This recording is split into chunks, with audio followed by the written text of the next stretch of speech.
ପ୍ରିୟ ଭଉଣୀମାନେ, ଆପଣମାନେ ଯେଉଁ ପ୍ରେମ କରୁଛନ୍ତି, ଗୋଟେ ପୁଅ ସହିତ ସମ୍ପର୍କ ରଖୁଛନ୍ତି, ତାହା କେତେ ଦୂର ଠିକ୍, କେତେ ଦୂର ଭୁଲ।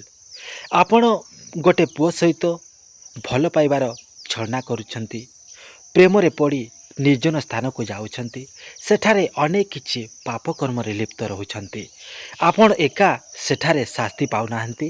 ଯଦି କୌଣସି ତ୍ରୁଟିବଶତଃ ଗୋଟେ ଛୁଆ କିମ୍ବା ପୁଅଟିଏ ହୁଏ, ତାହେଲେ ଘରର ପରିବାର ଲୋକ, ବାପା ମା ଭାଇ ପରିବାର ସେଠାରେ ଦଣ୍ଡିତ ହୁଅନ୍ତି। ବିଚରା ସେ ପୁଅ ତ ଛାଡ଼ିକି ଚାଲିଯାଏ, କିନ୍ତୁ ଗୋଟେ ଝିଅ ସବୁଦିନ ପାଇଁ କଳଙ୍କରେ ସାଜିତ ହୋଇଯାଏ, କଳଙ୍କରେ ବନ୍ଧା ହୋଇଯାଏ, ଲୋକମାନଙ୍କ ଆଖିରେ ସେ ଛୋଟ ହୋଇଯାଏ। ଏଣୁ ଯଦି କୌଣସି ପୁଅ ତୁମକୁ ନିର୍ଜନ ସ୍ଥାନକୁ ଡାକେ, ତାହେଲେ କଦାପି ଯାଆନ୍ତୁ ନାହିଁ। ଯଦି ଭଲ ଲାଗେ ମୋତେ ଲାଇକ୍ କରନ୍ତୁ। ମୁଁ ଟଙ୍କେଶ୍ୱର।